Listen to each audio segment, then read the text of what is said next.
अस्पतालों में मुफ्त दवा और इलाज की पूरी व्यवस्था की गई। अब प्राथमिक स्वास्थ्य केंद्र में हर महीने, आप जानते हैं मात्र 39 होता था एक महीना में, अब हो गया, हम लोगों ने जो किया 11,600 मरीज हो गया। अब पहले, और उसके अलावे तो इतना अच्छा सब कुछ हो गया। अब पहले भी क्या, मेडिकल कॉलेज 6 ही था। यही लोग जो था, जो आया था बाद में, कई लोग एक भी नहीं बनवाया था, वो और पहले से था, कई लोग कुछ नहीं किया। हम लोग जब सरकार में आए तो इसको हम लोगों ने बढ़ाना शुरू किया, हम लोगों ने तो 12 कर दिया। हम उसके बाद और कर रहे हैं, जो बचा हुआ 27 जिला में है, उसमें कि उसके लिए नए मेडिकल कॉलेज बनाए जा रहे हैं, जो बहुत जल्दी हो जाएगा। मैंने हर जिला का एक एक तरह से सबको हो जाएगा।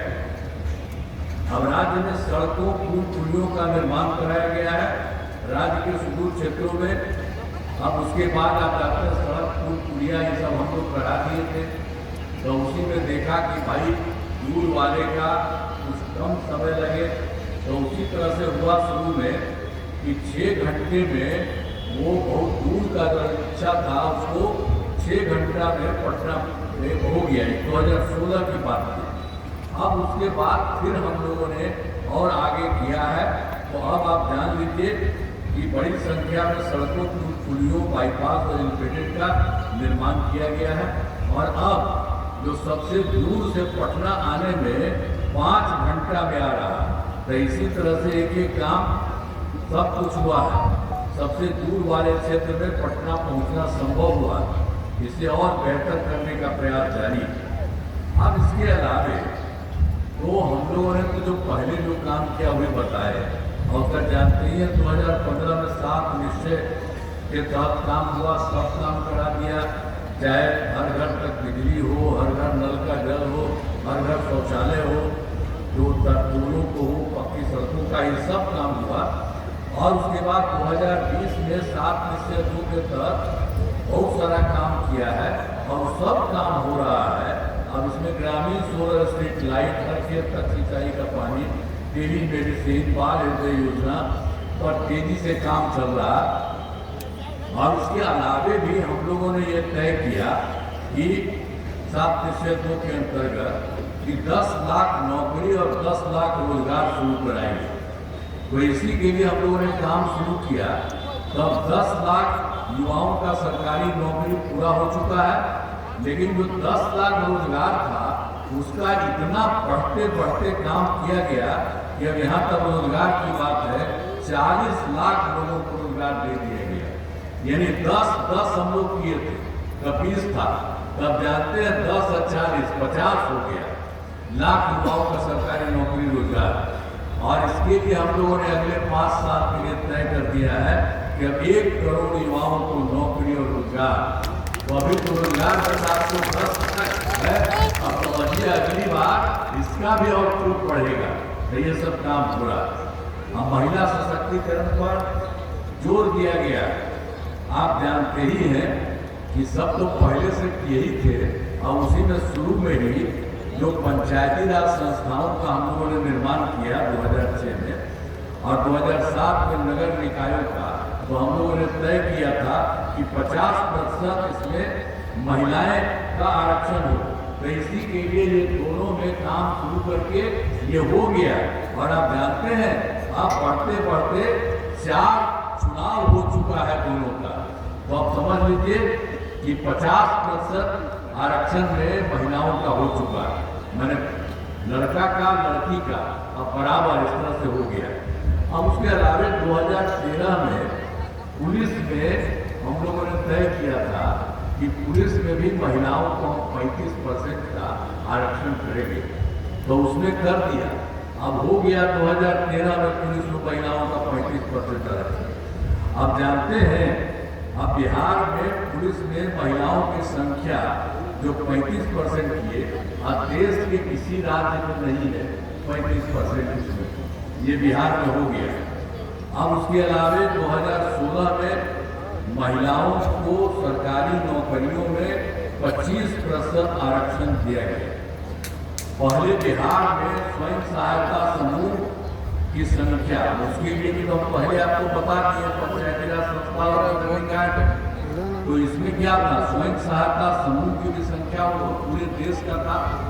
तो हम लोग तो केंद्र में थे, तो कहीं कहीं जाते थे, देखते थे बाहर में काफी अच्छा स्वयं सहायता समूह। जब हम पटना में आए तो हम कुछ देखने के लिए गए तो देखा कि भाई यहाँ तो बहुत कम है।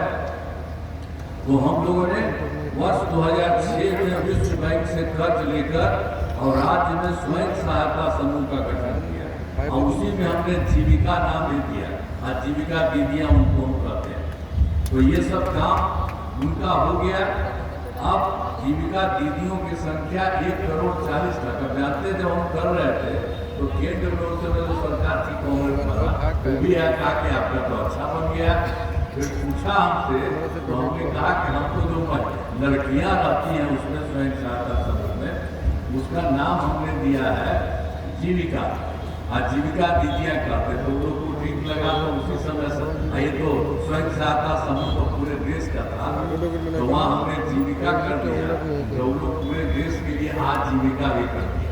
तो हम लोग तो जो भी काम किए हैं अब हम लोगों का तो आपको बता दिए हैं कि जीविका दीदियों की संख्या 1,40,00,000। अब फिर अभी हम 2024 में जो देखिए स्वयं सहायता समूह का शहरी क्षेत्रों में तो कुछ नहीं था, तो हमने शहरी क्षेत्रों में भी स्वयं सहायता समूह का शुरू करा दिया। अब आप जानते हैं कि उसमें स्वयं सहायता समूह और उसी में शहरी क्षेत्रों में वो तो आजीविका दीदियों का ये सब कुछ कर दिया।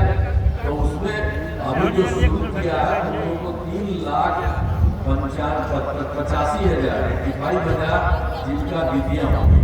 अब बड़ी तेजी से काम चल रहा है, तो इसका भी बहुत तेज चलेगा। यहाँ गांव सब में जितना था वो भी बढ़ रहा है और उसी तरह से शहरी क्षेत्र में और बढ़ेगा।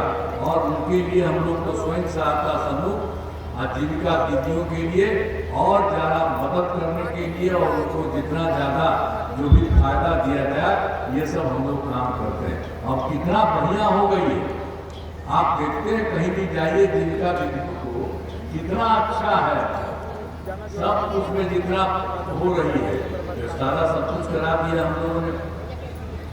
एक एक तरह से काम हुआ है और हमने शुरू से ही सभी तबकों का विकास किया है, चाहे हिंदू हो, मुस्लिम हो, अपर कास्ट हो, पिछड़ा हो, दलित हो, महादलित हो और सब हो, सबके लिए काम किया गया। और मुस्लिम समुदाय के लिए भी हमने काफ़ी काम किया है। मदरसों को सरकारी मान्यता दी गई है और उनके शिक्षकों को सरकारी शिक्षकों के बराबर वेतन दिया जा रहा है। अब हाल में हमने कुछ नए कदम उठाए हैं जिससे सभी को काफी फायदा होगा। सभी पंचायतों में विवाह भवन का निर्माण शुरू हुआ जिस पर 4,000 करोड़ रुपए खर्च होंगे। अब सभी वृद्धजनों, दिव्यांगजनों और विधवा महिलाओं को मिलने वाली पेंशन की राशि थी 400, हम उसको बढ़ा करके हम लोगों ने 1,111 कर दिया है। इससे बड़े संख्या में लोगों को फायदा हुआ है। और आप जानते हैं कि पहले बिहार में बिजली कहाँ थी, घर घर बिजली पहुंचा नहीं कर, तो हम लोगों ने उसके लिए शुरू से ही काम किया। अरे पटना तक